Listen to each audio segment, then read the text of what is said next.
Welcome to the tabletop review and chop testing of the FISKARS X7 hatchet. This is an excellent hatchet at a bargain price.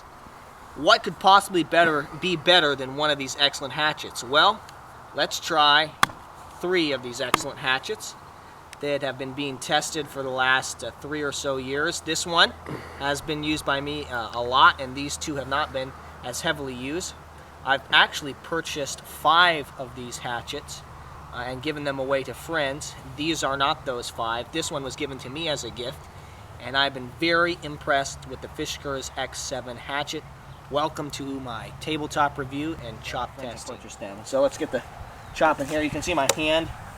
Here's my Benchmade Griptilian with about a 3.5-inch blade there, so to give you an overall kind of comparison for the size of this log. It is green, and we'll get the chop in here now.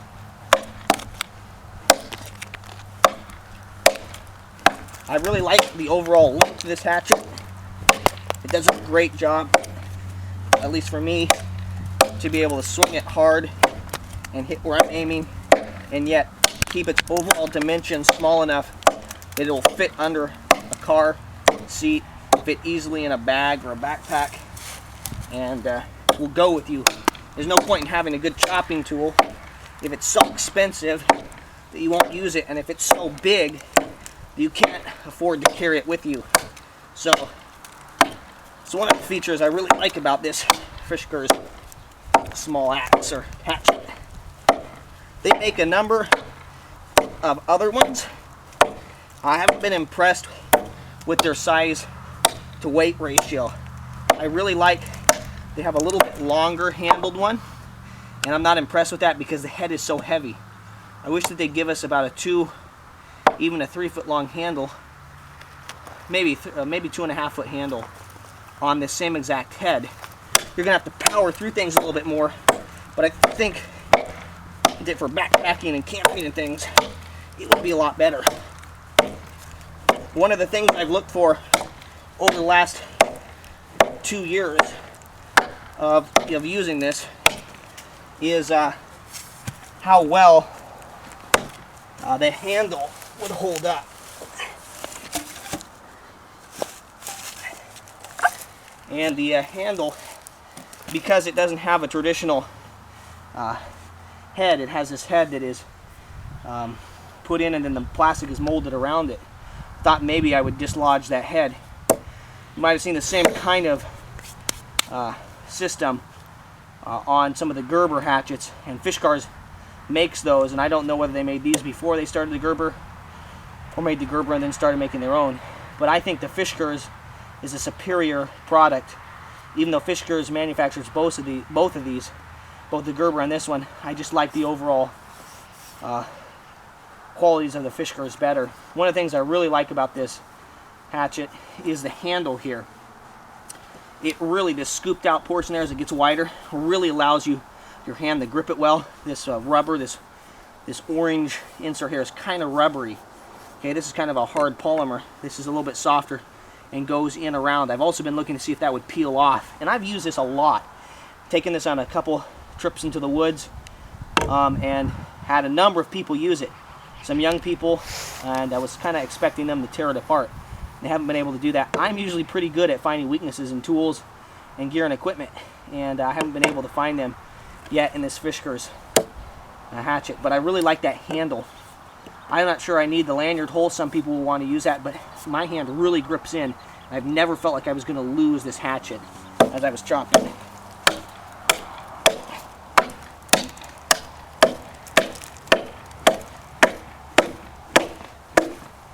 You can see there, we hammered through that, and if you wanted to kind of sharpen things up for whatever reason, you can see there I'm using both hands now.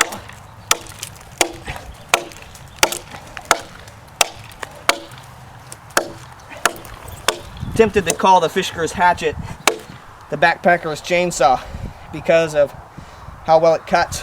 It has some Teflon coating on the blade. You can see here I've worn it off here. this portion, but you can still see some of that Teflon coating there on the front and the back. What I also like about this hatchet, you can do this with most hatchets, is you can use this to baton. So you could just set that there, grab this here. If you want to be more precise about how you were cutting, maybe you're trying to notch something, you can definitely come in like this, you know, and come in here like so, and then maybe pull those pieces out. I may not be getting the best representation of what I'm talking about here, but come in here and kind of use the entire axe as a chisel if you're trying to be more precise in cutting. That might be important in a survival situation, because you might be wanting to make probably not a log cabin, but some kind of shelter where it'd be nice to have that feature. You can also, these hatchets came very sharp, brand new. They maintained, they're not shaving sharp, but they're close to it. I've resharpened this one a couple times. Find that whatever steel that FISKARS is using, it seems to be a stainless steel, whatever they're using, holds an edge well, but also allows the user to resharpen the hatchet. FISKARS hatchet, I'm going to call it the backpacker's chainsaw.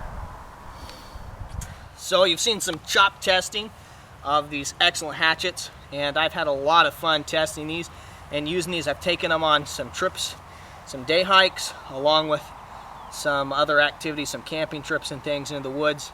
I've used them extensively, and I really trust these FISKARS hatchets. I want to just go over here the specifications of these excellent tools.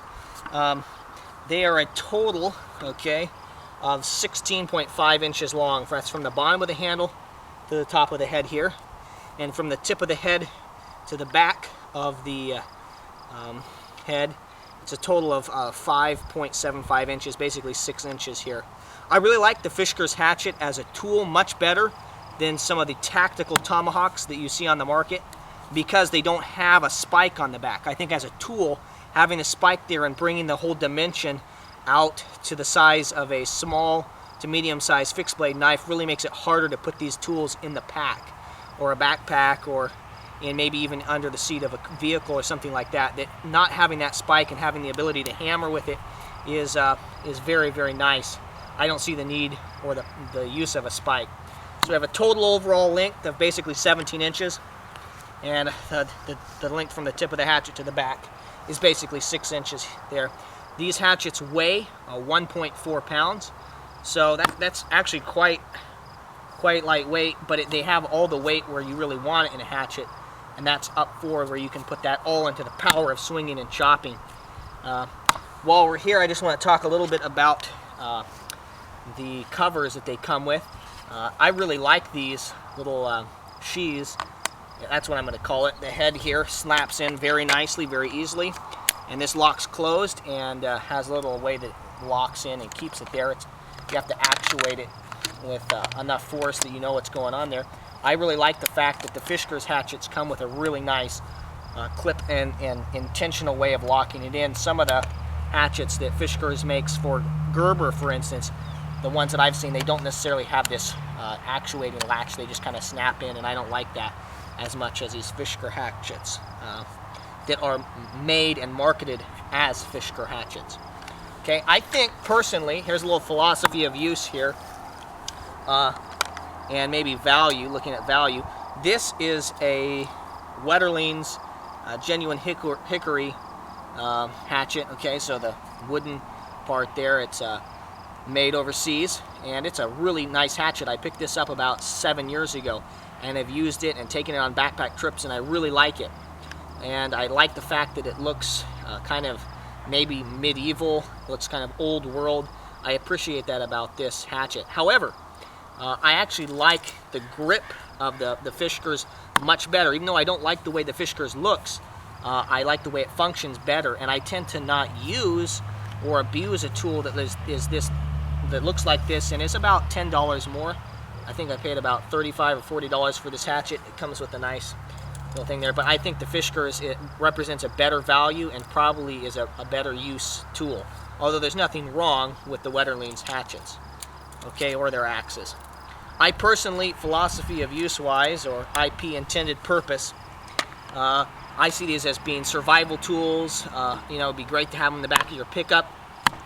If you had a small tree fall across the road and you didn't have something like a chainsaw, I think they'd also be great for backpacking, and that's why I really feel that they're the backpacker's chainsaw, because they're very lightweight at that basically 1.5 pounds, but they can do a lot of work. You'd be surprised at how much you can chop and how well you can chop and how quickly you can chop. I personally like a hatchet better than a long fixed blade knife.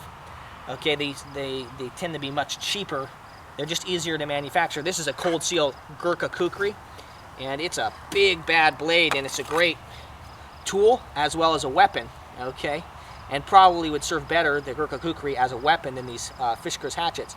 But this thing is, you know, over $130 for you to purchase the Gurkha kukri. You can see I've used this a lot over the last 2 years, and I really love the design of the kukri knife blade, and I would use this as a survival tool and a weapon in a heartbeat. But I feel that the FISKARS represents a much better value, and if I was going to be really building and chopping, I think the FISKARS would allow me to do better work and more precise work on things like notching logs to build maybe even a log cabin than the Gurkha kukri. So I tend to lean towards the FISKARS hatchets and the hatchets in general for survival and outdoor work over a big blade. Now that may be departing from some conventional wisdom. I really think guys like the big knives for survival and outdoor work because they also think the knife is going to double as a weapon. You know what? This is going to double very nicely as a weapon, but it's not as easy maybe to stab with it. But you connect with that, that's going to do everything I think that the Gurkha kukri is going to do. So I like the FISKARS hatchets both as a tool and if you had to use it as a fighting weapon. The FISKARS X7 hatchet is an excellent tool, one that I think will serve you very well for bushcrafting, survival, outdoor use, backpacking, camping. Even in a pinch, it might serve well as a defensive tool if you needed to use it that way. For me, the FISKARS X7 hatchet, because it weighs just 1.5 pounds, and because of the chopping abilities of this excellent head, the way it chops and splits, I find the FISKARS X7 hatchet really fulfills the role of a backpacking tool for me, and that's why I've labeled it the Backpacker's Chainsaw. I think it is an excellent tool. I think it's a great value at around $30, either whether you purchase it online or at a local sporting goods store or even your local Walmart. I really appreciate your views and your subscriptions. I hope this video has been helpful as you look for a quality chopping tool. My goal is to produce quality video reviews of shooting, camping, and survival gear. I appreciate your views and your subscriptions. This is the Gear Tester, signing off.